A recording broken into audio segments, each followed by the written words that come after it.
Traders diary में आपका बहुत बहुत स्वागत है। वीकेंड सेशन है, एक्साइटिंग डे होना चाहिए ट्रेड का, जिस तरह से ग्लोबल क्यूज आ रहे हैं। मैं हूं दीपांशु भंडारी। नमस्कार, मैं हूं आशीष चतुर्वेदी। आशीष, आज का दिन तो बेहद इंटरेस्टिंग होने वाला है और आज अनइंटेंशनली हम दोनों कलर कोऑर्डिनेटेड भी हैं, जिस हिसाब से मार्केट का भी सेटअप लग रहा है। पर मुझे लगता है कि आज दोनों तरफ के ट्रेडिंग के मौके मिलने वाले हैं और फर्स्ट हाफ ऑब्वियसली थोड़ा वीक रहेगा, पर जिस हिसाब से एशिया के बाजारों में रिकवरी आ रही है, एसजीएक्स निफ्टी में थोड़ी रिकवरी आई है और डाउ फ्यूचर्स 250 अंक गिरने के बाद पॉजिटिव हुए हैं। आज का सेशन बहुत इंटरेस्टिंग होगा, तो पोजीशंस आपको ध्यान से बनानी है। एक बार हम हमारी रिकमेंडेशंस है उससे पहले आपको बता देते हैं कि किस तरह का सेटअप रहा है और फिर आशीष मैं डिस्कस भी करेंगे कि आज हमारी पिक्स का मिक्सचर क्या रहा है। तो आशीष, अगर आप सिर्फ और सिर्फ आज का ग्लोबल सेटअप देखें तो ऑफ कोर्स कल शाम काफ़ी भारी गिरावट हुई है अमेरिकी बाजारों में। आईटी शेयर्स में मुनाफा वसूली हुई, जिसकी वजह से नैस्डैक 5% टूटा, 10 दिन की तेजी पर ब्रेक लगा है। साथ ही डाउ में हमने 800 अंकों की बिकवाली देखी। सभी सेक्टर्स लाल निशान में बंद हुए। जहां तक अमेरिका का सवाल है, कोई ऐसी नेगेटिव खबर नहीं आई, इसलिए थोड़ी चिंता जरूर है कि नेगेटिव खबर आने के बावजूद आप अगर मार्केट्स में इतनी बड़ी गिरावट देख रहे हैं तो उसकी एग्जैक्ट वजह क्या है। पर कुछ निवेशक खुश भी हैं कि फाइनली रैली पर थोड़ा ब्रेक लगा है तो फ्रेश एंट्री के मौके मिल रहे हैं। तो देखते हैं कि आज फ्रेश एंट्री का मौका मिलेगा कि नहीं। साथ ही अगर आप एशिया के बाजार देखें तो इस समय कमजोर शुरुआत के बाद निचले स्तरों से थोड़ी रिकवरी जरूर हुई है, पर अभी भी आपको बिकवाली का ही प्रेशर दिखेगा।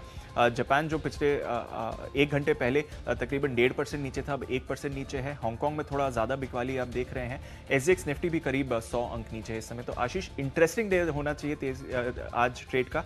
आपने अपनी टीम कैसी बनाई आज? बिल्कुल दीपांशु, मैंने जो है आज अपनी सूची में करीब 3 स्टॉक जो है बिकवाली के चुने हैं, 7 स्टॉक मैंने खरीदारी के आइडेंटिफाई किए। लेकिन मुझे लग रहा है कि ब्रॉडर मार्केट आपको गिरावट ही देखने को मिलेगी और हम देख भी रहे हैं कि दीपांशु अगर आप देखें तो जो नेगेटिव खबरें आ रही हैं इनका रिएक्शन ज्यादा देखने को मिल रहा है कंपेरेटिवली। अगर आप देखें जो पॉजिटिव न्यूज फ्लो है अब वो कहीं ना कहीं आना बंद सा ही हो गया है। सारी नेगेटिव खबरें आती हुई दिख रही हैं और कल के सत्र में एक शॉर्ट कवरिंग एक्सपेक्टेड थी अगर आप इंडाइसेस पर भी देखें, लेकिन वो हुआ नहीं। बैंकिंग स्टॉक से काफ़ी ज़्यादा उम्मीद थी लेकिन वहाँ से भी निराशा देखने को मिल रही है। तो मुझे लग रहा है कि आज ब्रॉडर मार्केट्स में अगर आप देखें तो गिरावट ही देखने को मिलेगी, लेकिन जो स्टॉक स्पेसिफिक है, सेक्टर स्पेसिफिक कुछ एक्शन है, वहाँ पे हो सकता है कि आपको कुछ पॉकेट्स में खरीदारी देखने को मिले। आपकी सूची में रुझान कैसा है? सिमिलर ही एक्शन मुझे भी दिख रहा है आशीष, और मैं भी एक्सपेक्ट कर रहा हूँ कि फर्स्ट हाफ में गिरावट आएगी, उसके बाद थोड़ी रिकवरी आएगी। तो बाय सेल दोनों कॉल्स मैंने दी हैं और मैं अपनी पहली कॉल दूं उससे पहले सभी व्यूअर्स के लिए एक ये कैविएट है हमारी तरफ से कि बाजार खुलने के बाद ही आप ट्रेड करें। थोड़ा बाजार को सेटल होने दें, क्योंकि शुरुआती एक्शन बहुत वॉलेटाइल होगा और सेटल होने के बाद आप फिर इन ट्रेड्स को एग्जीक्यूट करें। तो आशीष, आप शुरू करना चाहेंगे या मैं शुरू करूं? बिल्कुल शुरू कर लेते हैं। आपकी कैश स्टॉक बताइए फिर। बिल्कुल, सबसे पहला जो मैं ब्रोकरेज हाउसेस की तरफ जाना चाहूँगा, क्योंकि एनएसई ने जो है वो 15 सितंबर तक मार्जिन में जो कमी थी उसके ऊपर जो पेनल्टी है उसके डिसीजन को टाल दिया। तो मुझे लग रहा है कि जो ब्रोकरेज स्टॉक्स हैं दीपांशु, वो कहीं ना कहीं आपको एक्शन में आते हुए दिखेंगे और मैंने इस स्पेस में जियोजित फाइनेंशियल सर्विसेज को चुना है। देखिए, एक खबर का भी तो असर देखने को मिलेगा, साथ ही अगर आप स्ट्रक्चरली देखें तो स्टॉक मुझे काफ़ी ज़्यादा पसंद आता है। और जहाँ तक मुझे याद है इनके पिछले 2 तिमाहियों के अगर आप नतीजे देखें तो नतीजे बहुत ज़्यादा दमदार देखने को मिले। फंडामेंटली बेहतर स्टॉक है, टेक्निकली वेल पोजीशनड है और कहीं ना कहीं अगर आप देखें तो इस खबर का आपको ज़्यादा असर देखने को मिलेगा जियोजित फाइनेंशियल्स पर। और मुझे लग रहा है कि यहाँ पर आप डिसेंट 3 से 4% का आप मूव एक्सपेक्ट कर सकते हैं। लेकिन फिर से मैं एक चीज़ कहना चाहूँगा, जैसे आपने शुरुआत में कहा कि आप प्री ओपन में कोई भी स्टॉक में जंप ना करें। उससे देखिए ये हो जाए कि अगर कोई स्टॉक 3-4% ऊपर खुल जाता है तो वहाँ पर जो बढ़त की गुंजाइश है वो कम हो जाती है, एक्शनेबल ट्रेड नहीं होता है। और एक और चीज़ जिसके बारे में मैं बार बार आपको रिमाइंड करता रहता हूँ कि ओपन और हाई ये स्तर आपको इंट्राडे में जरूर देखना है। खरीदारी करते तो ओपन और लो अच्छी अपॉर्चुनिटी होती है, लेकिन अगर कोई स्टॉक ओपन और हाई का लेवल अगर 1 होता है तो बहुत बड़ा रेजिस्टेंस हो जाता है, उसके पार होने की संभावना बहुत कम होती है। तो कैश के स्टॉक्स में और जहां पर न्यूज़ फ्लो ऐसा है कि सभी रश करेंगे आज इन स्टॉक्स में, तो आपको इस चीज़ का जरूर ध्यान रखना है। ट्रेडिंग आइडियाज़ आपके पास भरपूर है और दिन भर आपको मिलते रहते हैं, हेस्ट ना करें। 41 रुपये के लक्ष्य के लिए जियोजित फाइनेंशियल्स में आपको खरीदारी करनी होगी और 38 रुपये 50 पैसे का बहुत ही टाइट स्टॉप लॉस मैं आपको सुझा रहा हूँ। यहाँ पर आपको स्टॉप लॉस लगाकर खरीदारी करनी है, दिन के दौरान बढ़िया तेजी देखने को मिल सकती है। दीपांशु, आपकी सूची में कैश का स्टॉक कौन सा है? सिमिलर थिंकिंग है आशीष, मेरी भी जिस तरह से आपने जियोजित को चूज करा है, मेरी भी एक एक्चुअली चाहत थी कि मैं शिवजीत को चूज़ कर लूँ, पर रेस में आप आगे निकल गए। तो आईसीआईसी सिक्योरिटीज़ को मैंने सिलेक्ट किया है। जी बिजनेस की मुहिम पर हमने देखा है कि एक्शन आते हुए दिखा है। अब 15 सितंबर तक आपके मार्जिन शॉर्टफॉल पर पेनल्टी नहीं लगेगी, तो डेफिनेटली ब्रोकर्स के लिए एक अच्छी खबर है और देश की दिग्गज ब्रोकरेज होने के नाते यहाँ पर भी आपको एक फ़ायदा मिलेगा। और आशीष, साथ ही अगर आप पिछले कुछ दिनों का सेटअप देखें आईसीआईसी सिक्योरिटीज़ को, तो ये जो 500 का स्तर है, इसके आसपास ही स्टॉक थोड़ा हवर कर रहा है। कुछ दिन पहले स्टॉक 520 530 तक गया था, फिर जब से ये नए नियम लागू हुए थोड़ा हमने करेक्शन आते हुए देखा, पर करेक्शन के बाद एक अच्छा पुल बैक भी आया है। और अब क्योंकि ये अच्छी खबर है, कल स्टॉक एकदम फ्लैट क्लोज हुआ था, एक जो बाजार का सेंटिमेंट था उस हिसाब से देखें तो ठीक ठाक ही ट्रेड रहा था इस स्टॉक में। तो अब मुझे लग रहा है कि जिस तरह से मोमेंटम आया है और थोड़ी सी अच्छी खबर आई है, आईसीआईसी सिक्योरिटीज़ भी आपको एक्शन में आते हुए दिख सकता है। तो जो आशीष ने खबर बताई, जो जी बिजनेस की मुहिम थी, वहाँ पर सपोर्ट आता हुआ दिखा है एक्सचेंजेस और सभी की तरफ से, और इस स्टॉक को एक डायरेक्ट बेनिफिट मिलना चाहिए इस खबर से। तो एक कंजर्वेटिव टारगेट दिया है 500 का, पर जैसे कि आशीष बता रहे हैं, इमीडिएटली इस पर ट्रेड नहीं करना चाहिए। एक बार बाजार को सेटल होने दीजिए और उसके बाद आप एक ट्रेड इनिशिएट करिए। साथ ही अगर फ्यूचर्स की बात करूं आशीष, तो फ्यूचर्स में मैंने आज टाटा स्टील पर बिकवाली की राय दी है। अब वैसे मेटल्स का रुझान काफ़ी पॉजिटिव रहा है, कोई डाउट नहीं है, पर अगर आप देखें आशीष, तो टाटा स्टील 450 के करीब एक रेजिस्टेंस में रन कर रहा है। एक शानदार तेजी के बाद इन लेवल्स पर थोड़ा कंसोलिडेट कर रहा है और इसके ऊपर जाने में स्ट्रगल कर रहा है, जब भी आप थोड़ा भी अप मूव इस स्टॉक पर आते हुए देखते हैं। दूसरा एक जो फंडामेंटल ट्रिगर है और जिसके लिए आपको मेटल स्टॉक्स में नजर रखनी चाहिए, एक तो buy on rumour sell on news वाली स्टोरी हो जाती है, क्योंकि प्राइस हाइक्स की एक्सपेक्टेशन थी, प्राइस हाइक्स अब आ चुके हैं, तो कहीं ना कहीं बाजार ने प्राइस हाइक्स अब फैक्टर कर लिए हैं, प्राइस इन कर लिए हैं। दूसरा, जो चाइना से एक डिमांड में हमने उछाल आते हुए देखा था, अब खबरें ऐसी आ रही हैं कि फ्रेश डिमांड चाइना से नहीं आ रही है और दिसंबर तक के ऑर्डर्स चाइना के इस समय बुक्ड हैं, यानी कि दिसंबर तक और कोई नए ऑर्डर्स आने की संभावना चाइना की तरफ से काफी कम है। तो एक जो इनिशियल वेव आई थी अच्छी डिमांड की, वो कहीं ना कहीं अब सेटल हो गई है बाजार में। तो मेरे को लगता है कि थोड़ा जिस तरह से आज ग्लोबल क्यूज भी है, नेगेटिव ग्लोबल एक्शन भी हम देख रहे हैं और थोड़ा टाटा स्टील भी रेजिस्टेंस में रन कर रहा है, कोई फ्रेश फंडामेंटल ट्रिगर नहीं आया है। टाटा स्टील पर आप फ्यूचर्स में बिकवाली करके चल सकते हैं। एक 430 का टारगेट दिया है, स्ट्रिक्ट स्टॉप लॉस मैंने रखा है बहुत ही छोटा 441 का, और ये इसलिए रखा है कि अगर आपके फेवर में ट्रेड ये नहीं जा रहा है तो इसको एग्जिट कर लीजिए, क्योंकि आज बाजार काफी वॉलेटाइल रह सकता है। पर मेरे को लगता है कि टाटा स्टील में आज आप वीकनेस आते हुए देख सकते हैं। आपने क्या चूज किया? इनफैक्ट दीपांशु, इसमें मैं ऐड करना चाहूंगा कि अगर आप मार्च के निचले स्तरों से देखें तो टाटा स्टील में 70% का उछाल देखने को मिल गया, इतनी तेजी देखने को मिल रही है। देखना होगा कि फंडामेंटल सपोर्ट करते कि नहीं। लेकिन मैं बैंकिंग स्टॉक्स के साथ जाना चाहूंगा। देखिए, कल हमने अपनी सूची में लगभग 4 स्टॉक मेरी सूची में बैंकिंग स्टॉक्स खरीदारी के थे। इसमें जहां तक मुझे याद है, सिर्फ एक सिटी यूनियन बैंक ऐसा था जो 2 से 2.5% की तेजी जहां पर देखने को मिली। बाकी सभी जो बैंकिंग स्टॉक्स हैं लगभग फ्लैट टू नेगेटिव रुझान देखने को मिला। कल एक एक्सपायरी का दिन था, ऐसे में एक्सपेक्टेशंस होती है कि कहीं ना कहीं अगर आप देखें तो निफ्टी बैंक में आपको शॉर्ट्स कवर होते हुए दिखेंगे, एक ब्रेकआउट होगा। लेकिन कहीं ना कहीं आप देखिए निफ्टी बैंक की जो वीकनेस वो पूरे बाजार पर हावी हो रही है। और बैंकिंग स्टॉक्स का अगर आप सेटअप देखें तो अब कहीं ना कहीं ऐसा लग रहा है कि जो अपमूव है एग्जॉस्टेड नजर आ रहा है। ऊपरी तरफ ज्यादा स्टॉक्स जा नहीं रहे, या तो कंसोलिडेट कर रहे हैं या फिर ब्रेकडाउन्स देखने को मिल रहे हैं। आरबीएल बैंक को चुनने का दूसरा कारण ये कि हाई बीटा स्टॉक है, जितना निफ्टी बैंक गिरेगा, जितना निफ्टी गिरेगा, उससे कहीं ज्यादा यहाँ पर गिरावट देखने को मिलेगी। तो मुझे लग रहा है कि ऐसे में यहाँ पर फ्यूचर्स में आपको पोजीशन लेनी चाहिए और आप स्टॉप लॉस लगाकर इस पोजीशन को होल्ड भी कर सकते हैं। अगर यहाँ से गिरावट एक्सटेंड होती है तो आपको फर्दर फायदा होते हुए नजर आएगा। आरबीएल बैंक के फ्यूचर्स में आपको बिकवाली करनी है करीब 185 रुपए के लक्ष्य के लिए, और आपको जो स्टॉप लॉस लगाना होगा करीब 199 रुपए का। ओके, चलिए जो सूची है इसको आगे बढ़ाते हैं। ब्रेक से पहले हमने डिस्कस किए फ्यूचर्स और कैश के स्टॉक्स। अगली कैटेगरी जो है वो ऑप्शन से है और यहाँ पर मैं चुनना चाहूंगा आईओसी को। देखिए, कल स्टॉक मेरे रडार पर आया, कहीं ना कहीं अगर आप देखें तो बहुत छोटी सी एक नैरो रेंज बन गई है पिछले 3 से 4 दिनों का ट्रेडिंग सेशन अगर आप देखें। और जिस तरीके का बाजार का मूड माहौल है, मुझे लग रहा है कि अंतर्राष्ट्रीय बाजारों में गिरावट है, इसका भी एक असर आपको देखने को मिलेगा। और आईओसी में आप जो है पुट खरीद कर यहाँ पर बिकवाली कर सकते हैं। मुझे फ्रेश वीकनेस यहाँ से नजर आ रही है। इसके जो पुट हैं वो करीब 2 रुपये 5 पैसे के आसपास की क्लोजिंग वहाँ पर देखने को मिली है। मुझे लग रहा है कि आराम से यहाँ पर आपको 3 रुपये 10 पैसे तक के टारगेट्स देखने को मिल सकते हैं। 1 रुपये 55 पैसे का आपको स्टॉप लॉस जरूर लगाना होगा। दीपांशु, आपकी सूची में जो ऑप्शन का ट्रेड है वो कौन सा होगा? आशीष, मैंने बैंक्स को चूज़ करा है। जो आप बता रहे थे जब आपने आरबीएल की कॉल दी थी कि बैंक्स में कैसे थोड़ा नेगेटिव मोमेंटम हो रहा है, मैं आईसीआईसीआई बैंक के साथ जाना चाहूँगा और मैं भी यहाँ पर पुट की खरीदारी की राय दे रहा हूँ। अगर आप आईसीआईसीआई बैंक का स्ट्रक्चर देखें आशीष, पिछले कुछ महीनों से, तो 350 के करीब कंसोलिडेट कर रहा था। रैलीज में बहुत कम पार्टिसिपेशन रहा है आईसीआईसीआई बैंक का, और जब भी करेक्शन आता है तो आईसीआईसीआई बैंक उसमें पार्टिसिपेट करता है। तो 350 के करीब कंसोलिडेट करने के बाद ये स्टॉक गिरा भी था, 330-325 के लेवल्स पर गया था।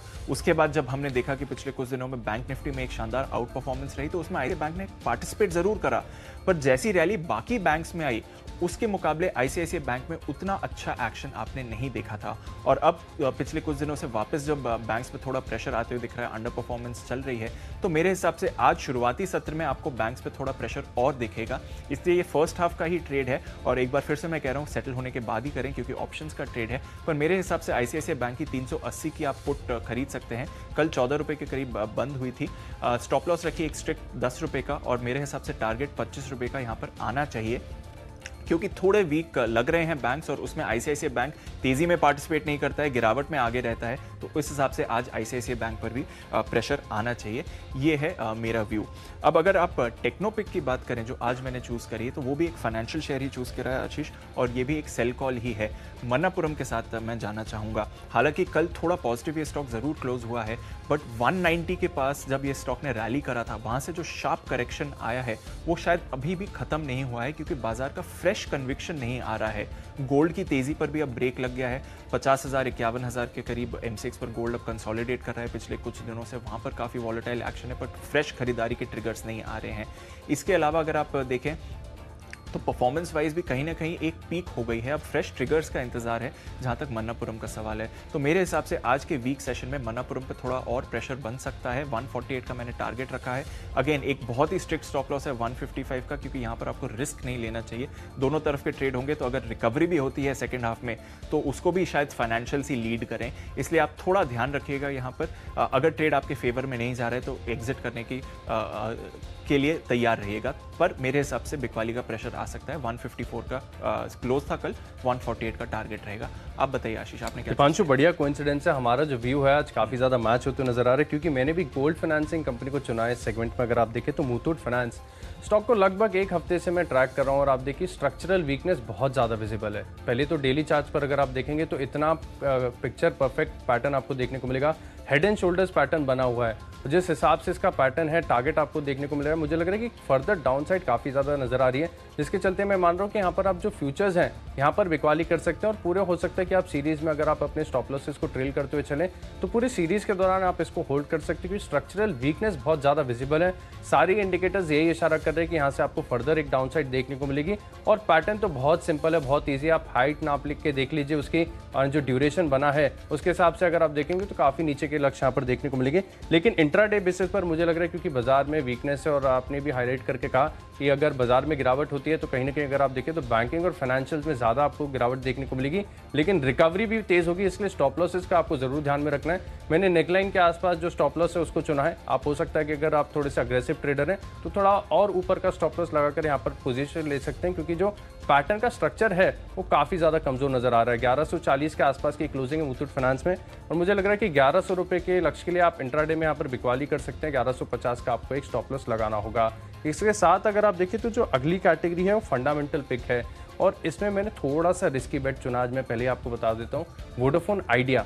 एक तो पहला डिस्क्लेमर ये है कि इसमें कैश सेगमेंट में आपको खरीदारी करनी है, क्योंकि ये स्टॉक एफएनओ बैन में आ चुका है। कल मार्केट वाइड पोजीशन अगर आप देखेंगे तो ऑलमोस्ट 122% के आसपास आ गई थी। देखिए स्टॉक अब लोगों को बहुत ज़्यादा पसंद आ रहा है, और मुझे लग रहा है कि यही अगर आप देखें तो इसको यहाँ से फर्दर एक 10 से 20% और पुश कर सकता है। आज कंपनी के लिए बहुत बहुत मच अवेटेड बड़ा दिन है, क्योंकि आप देखें कि वो फंड रेजिंग के ऊपर विचार करते हुए नजर आएंगे। इससे पहले जो हाई होप्स हैं, एक्सपेक्टेशंस हैं, और लगभग सभी का मानना, अगर आप जनरल कंसेंसस अगर आप देखेंगे तो यही मान रहे हैं कि वोडाफोन आइडिया जो है सर्वाइव कर जाएगा। हालांकि जो बिजनेस आउटलुक है बहुत ज़्यादा चैलेंजिंग होगा, क्योंकि कंपनी का मेन बिजनेस एजीआर का भुगतान करना नहीं है।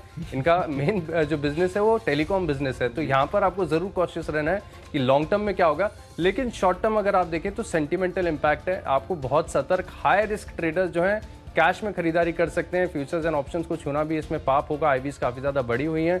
वोडाफोन आइडिया फिर से मैं डिस्क्लेमर दे रहा हूँ, बहुत रिस्की बेट है। अगर आप मुझसे सहमत है तो आप इसमें खरीदारी कर सकते हैं। और मुझे लग रहा है कि दिन के दौरान यहाँ पर वोडाफोन आइडिया में आपको 10% तक की तेजी देखने को मिल सकती है। 13.5 रुपये का लक्ष्य होगा। 11.5 का स्टॉप लॉस लगाकर होल्ड करें।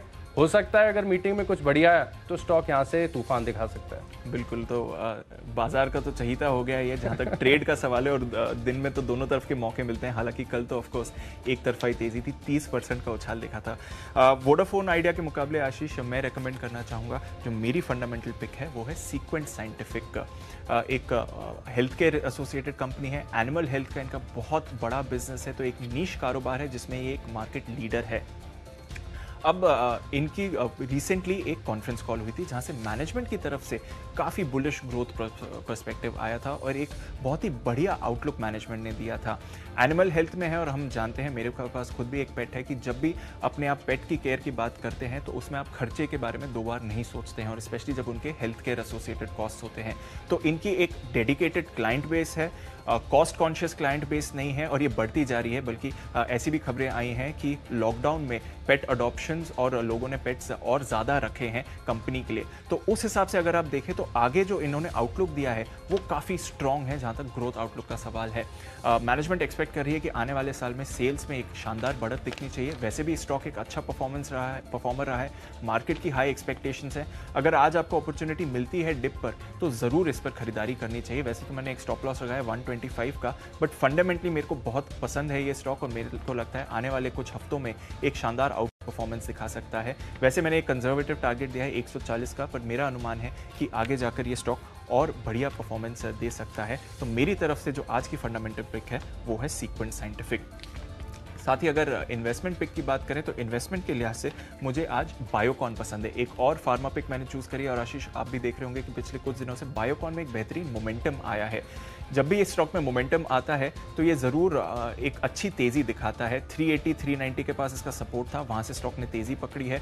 पिछला हाई तकरीबन 460 के करीबी था जो मेरा अभी का टारगेट है।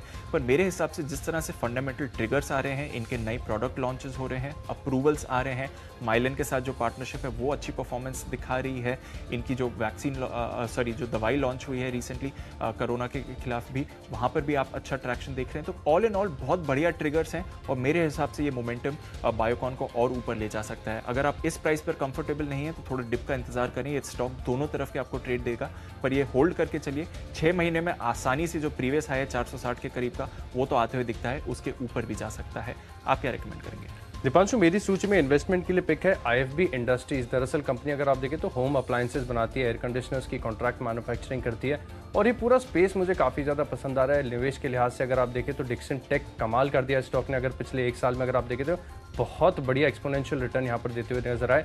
लेकिन अभी भी अगर आप देखें तो इस पैक में कुछ ऐसे स्टॉक्स हैं जो बहुत ज़्यादा अंडर वैल्यूड है। IFB इंडस्ट्रीज उनमें से एक नाम है।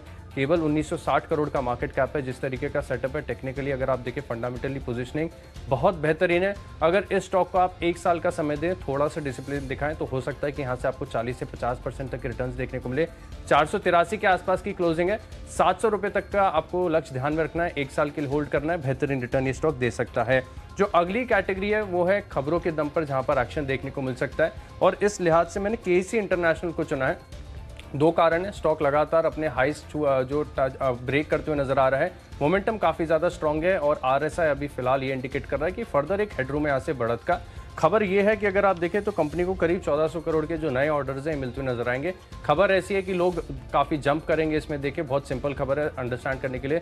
1400 करोड़ का ऑर्डर जो मिला है उसके चलते मुझे लग रहा है कि एक फर्दर यहाँ पर 10 रुपये तक के अपमूव आपको देखने को मिल सकते हैं। 332 रुपये के लक्ष्य लिए आपको इसमें खरीदारी करनी हो, 319 रुपये का आपको स्टॉप लॉस लगाना होगा।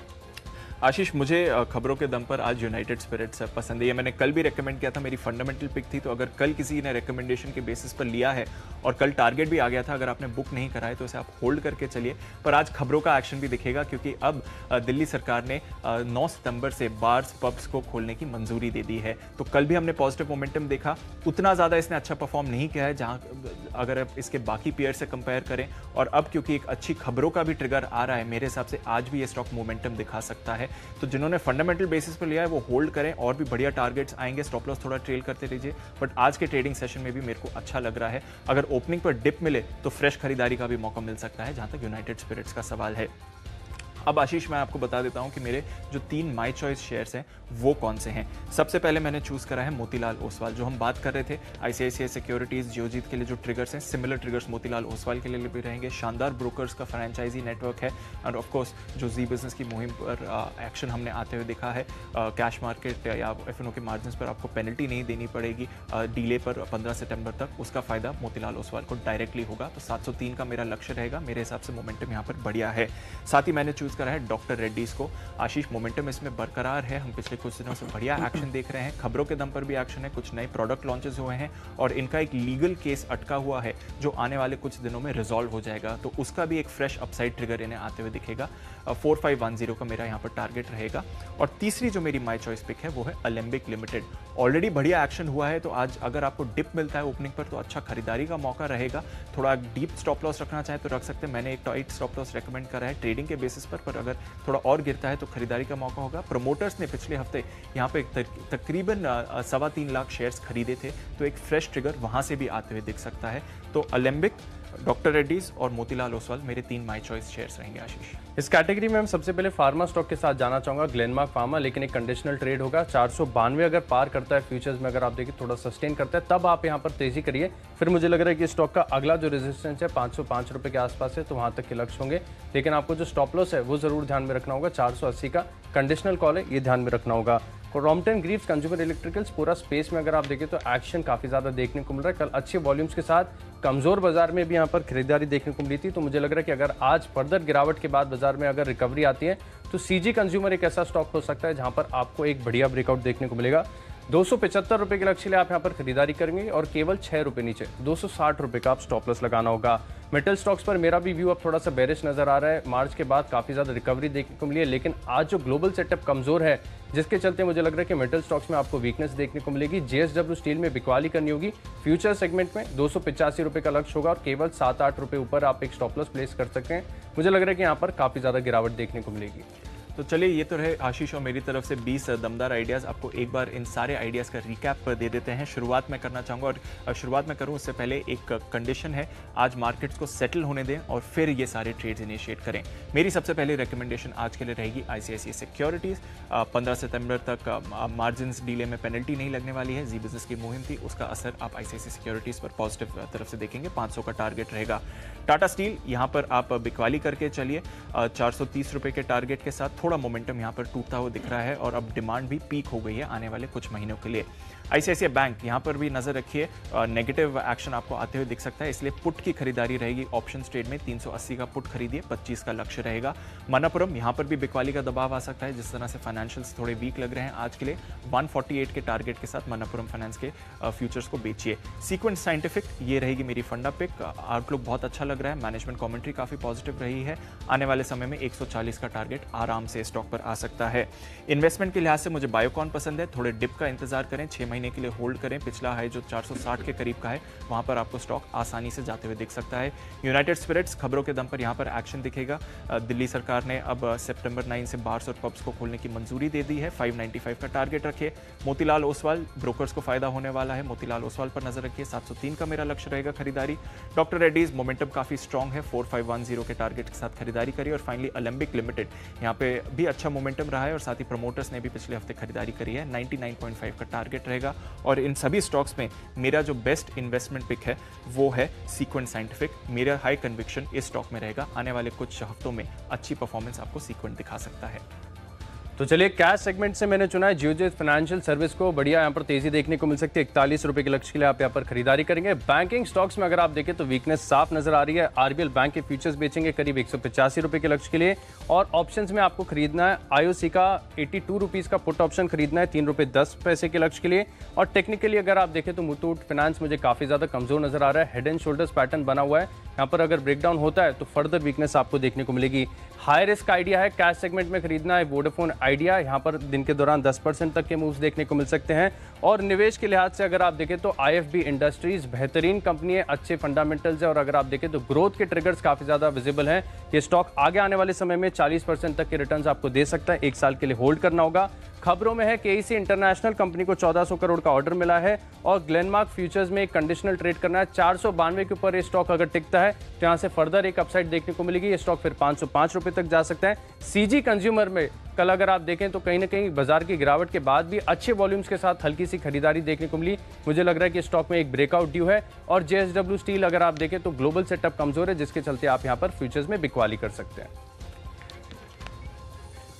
और जो इन सभी स्टॉक्स में अगर आप देखें तो मेरा सबसे ज़्यादा कन्विक्शन है वो इन्वेस्टमेंट के लिहाज से आईएफबी इंडस्ट्रीज में होगा, क्योंकि हाई ग्रोथ बिजनेस मॉडल अगर आप देखें और मुझे लग रहा है कि वैल्यूएशंस अभी तक कैचअप करना बाकी है। एक साल का समय देंगे तो स्टॉक 700 रुपये तक के लक्ष्य दे सकता है। तो चलिए 20 स्टॉक्स की जो सूची है वो तो पूरी हो चुकी है।